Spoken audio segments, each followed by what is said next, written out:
నమస్తే. శ్రీమాత్రే నమః. శ్రీ గురుభ్యో నమః.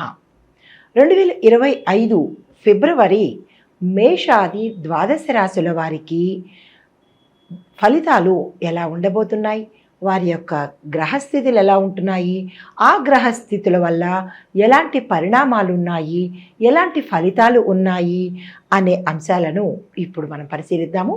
అయితే ముందుగా సూర్యగ్రహ స్థితి ఫిబ్రవరి 2025లో ఎలా ఉండబోతోంది అంటే, సూర్యుడు మకర రాశి నుంచి కుంభరాశికి ఫిబ్రవరి 13వ తారీఖున మారుతున్నాడు.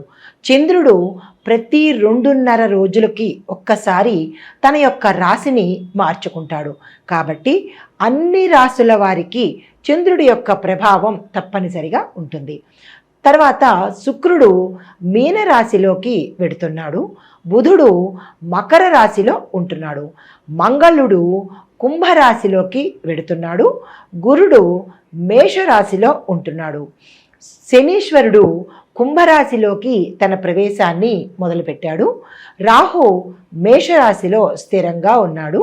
కేతు తులారాశిలోకి మారాడు.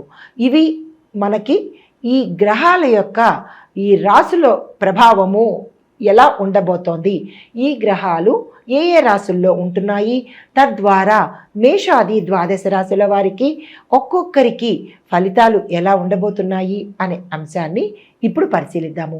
దానితో పాటుగా కొత్తగా ప్రతి రంగం వారిని కూడా టచ్ చేసి ప్రతి రంగం వారికి అందరికీ ఎలా ఉండబోతోంది, పరిహారాలు ఏమిటి, సూచనలు ఏమిటి అనే అంశాన్ని విపులీకరంగా పరిశీలన చేద్దాము. కుంభరాశి, ఈ రాశి యొక్క గ్రహస్థితి చూసినట్టయితే శనీశ్వరుడు మీ రాశిలోనే ఉండడం వల్ల మెలకువతో అప్రమత్తతతో చాలా జాగ్రత్తగా వ్యవహరించుకోవాలి. అయితే ఈ రాశిలో ఉండే విద్యార్థులు చూసినట్టయితే చదువులో ముందడుగు వేస్తారు. క్యాంపస్ సెలక్షన్స్ జరుగుతాయి, అందులో మీరు సెలెక్ట్ అవుతారు. కొంతమంది విదేశాలు వెళ్ళి చదువుకునే అవకాశం కూడా గోచరిస్తోంది. అయితే రీసెర్చ్ అండ్ డెవలప్మెంట్ రంగంలో ఉన్నవాళ్ళు, సైన్స్ అండ్ టెక్నాలజీలో ఉన్నవాళ్ళు, మెడిసిన్, లా, ఇంజనీరింగ్ విద్యార్థులకు మంచి విజయాలను చవిచూస్తారు. విదేశాలు వెళ్ళి చదువుకుని అక్కడ స్థిరపడే అవకాశం గోచరిస్తోంది. ఈ రాశిలో ఉండే ఉద్యోగస్తులకు చూసినట్టయితే మీ యొక్క కృషి ఫలించి పెద్ద ప్రమోషన్స్తో పాటు ప్యాకేజ్ పెరిగే అవకాశం కూడా కనపడుతోంది. అయితే ప్రభుత్వ పరంగా కానీ ప్రైవేటు పరంగా కానీ టెంపరీ ఉద్యోగం చేసే వాళ్ళు పర్మనెంట్ అయ్యి మీ యొక్క వేతనం పెరిగే అవకాశం కూడా కనపడుతోంది. శుభవార్తలు వింటారు. మీ పై అధికారుల యొక్క మెప్పుని పొంది దానివల్ల శుభ ఫలితాలు పొందే అవకాశంతో పాటు సర్ప్రైజులు కూడా మీరు తీసుకునే అవకాశం కనబడుతోంది. కుటుంబ పరంగా చూసినట్టయితే కనుక మంచి శుభకార్యాలు చేయడంతో పాటు భూమి కొనుక్కునే అవకాశము, కొంతమందికి గృహం కొనుక్కునే అవకాశం గోచరిస్తోంది. వాహనాల వల్ల ప్రమాదాలు ఉంటాయి, జాగ్రత్త చూసుకోండి. మెట్ల మించి జారి పడ్డం కానీ లేదా ఇంట్లోనే ప్రమాదాలు జరగడం కానీ, యంత్రాల దగ్గర ఫ్యాక్టరీల దగ్గర పనిచేసే ఉద్యోగస్తులకు షార్ప్ ఐటమ్స్ వల్ల కొంచెం ఇబ్బందులు తలెత్తే అవకాశం ఉంది. కాబట్టి జాగ్రత్తలు పాటించుకోండి. చిన్న చిన్న ప్రమాదాలు గోచరిస్తున్నాయి, చాలా జాగ్రత్తగా వ్యవహరించుకోండి ఫ్యాక్టరీల దగ్గర పనిచేసే వాళ్ళకి. అయితే వ్యాపారస్తులకు కనుక చూసినట్టయితే నూతన పెట్టుబడులు లాభాలను ఇస్తాయి. కాబట్టి పెట్టుబడులను నిరభ్యంతరంగా పెట్టండి. కొన్ని వ్యాపార సంస్థలు మూసివేసే అవకాశం కనపడుతోంది. అది మీ యొక్క నిర్లక్ష్యం వలన లేదా మీ జాతక ప్రభావం వలన అనే అంశాన్ని పరిశీలన చేసుకోండి. కొన్ని వ్యాపారాలు ప్రజ్వలంగా అంటే హై రేంజ్లో డెవలప్ అయ్యే అవకాశం ఉంది. కొన్ని వ్యాపార సంస్థలు టెంపరీగా మూతపడే అవకాశం కనబడుతోంది.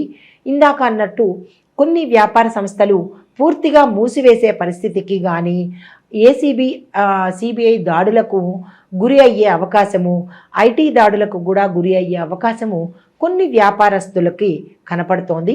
జాగ్రత్తలు తీసుకోండి. ఐటీ రంగంలో ఉన్న వాళ్ళకి మీ యొక్క కొత్త ఆవిష్కరణలు, మీ యొక్క టెక్నాలజీ పరంగా మీకు మంచి ప్యాకేజ్ రావడము, మంచి స్థానానికి వెళ్ళడము, మీ ఉన్న స్థానం నుంచి ప్రమోషన్స్ రావడము, మీ యాన్యువల్ ఇన్కమ్ కూడా పెరగడంతో పాటుగా విశేషమైన పేరుతో పాటు మీ యొక్క యజమాని యొక్క దృష్టి మీ మీద పడి మిమ్మల్ని వేరే కంపెనీకి మార్చడం కానీ లేదా విదేశాలకు పంపించడానికి కానీ రిఫర్ చేసే అవకాశము కొన్ని ఐటీ రంగంలో ఉండే ఉద్యోగస్తులకు కనపడుతోంది. కొంతమందికి వేరే కంపెనీల్లో ఆఫర్స్ వచ్చే అవకాశం కూడా ఉంది. మరికొంతమందికి వారి యొక్క నెగ్లిజెన్సీ వల్ల ఉద్యోగాలు కోల్పోయే పరిస్థితి కనపడుతోంది. వీరు మాత్రం చాలా జాగ్రత్తగా వ్యవహరించుకోండి. నిరుద్యోగులకు ఈ మాసం చాలా ఆశాజనకంగా ఉంటుంది. మీరు కష్టపడి ప్రయత్నం చేస్తేనే తప్ప మీ దగ్గరికి ఉద్యోగాలు వచ్చే పరిస్థితి లేదు. కాబట్టి నిరాశ చెందకుండా తప్పనిసరిగా విడవకుండా ప్రయత్నాలు చేయండి. రియల్ ఎస్టేట్ రంగం వారికి ఆస్తి కొనుగోలు క్రయ విక్రయాలలో మిశ్రమ ఫలితాలు గోచరిస్తున్నాయి. కొంతమందికి లాభాలు రావచ్చు, కొంతమందికి నష్టాలు రావచ్చు. అది ఎందువల్ల ఏమిటి అనేది మీ జాతక పరిశీలన చేసుకుని కనుక చూసినట్టయితే అది ఎక్కడా అనేది తెలుసుకునే అవకాశం గోచరిస్తోంది. మీరు వెంచర్లు వేసేటప్పుడు కూడా జాగ్రత్తలు పాటించుకుని వెంచర్లు వేసుకోండి, లాభాలు వచ్చే అవకాశం ఉంది. రియల్ ఎస్టేట్ రంగంలో ఉండే మార్కెటింగ్ రంగం వాళ్ళకి మిశ్రమ ఫలితాలు వస్తున్నాయి. కాబట్టి మీరు టార్గెట్స్ ఏవి ఫిక్స్ చేసుకోకండి, ఉన్న టార్గెట్స్తోనే నడిపించే ప్రయత్నం చేసుకోండి.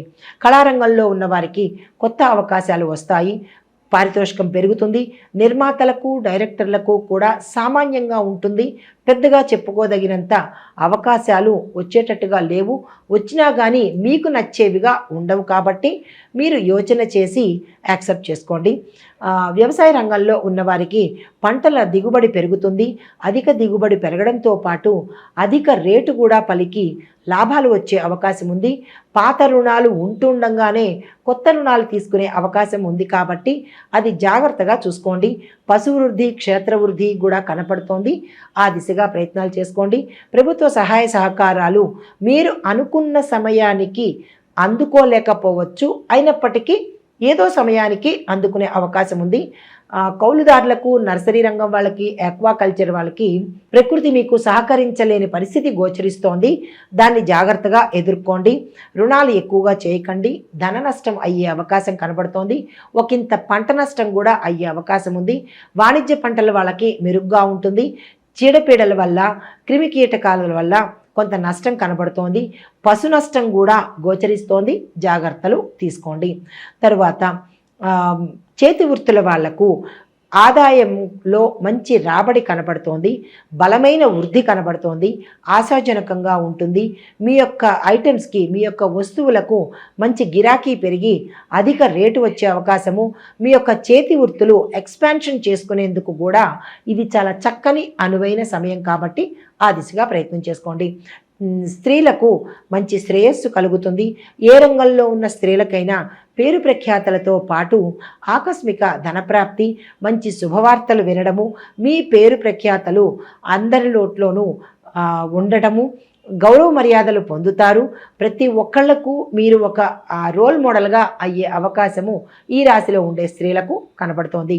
దానితో పాటుగా వివాహం కోసం ప్రయత్నం చేసేవాళ్ళు, సంతానం కోసం ప్రయత్నం చేసే వాళ్ళకి ఈ మాసంలో ప్రథమార్థాన్ని వదిలేసి ద్వితీయార్థంలో కనుక ప్రయత్నం చేసినట్టయితే మంచి ఫలితాలు పొందే అవకాశం ఉంది.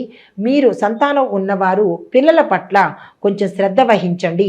వారు ఒకంత పక్కదారి పట్టే అవకాశం కనపడుతోంది. కాబట్టి జాగ్రత్తలు తీసుకోండి. చదువుకునే పిల్లలు ఉంటే కనుక వారి చదువు ఎలా ఉంది, ఏమిటి అనే యోచన చేసుకోండి.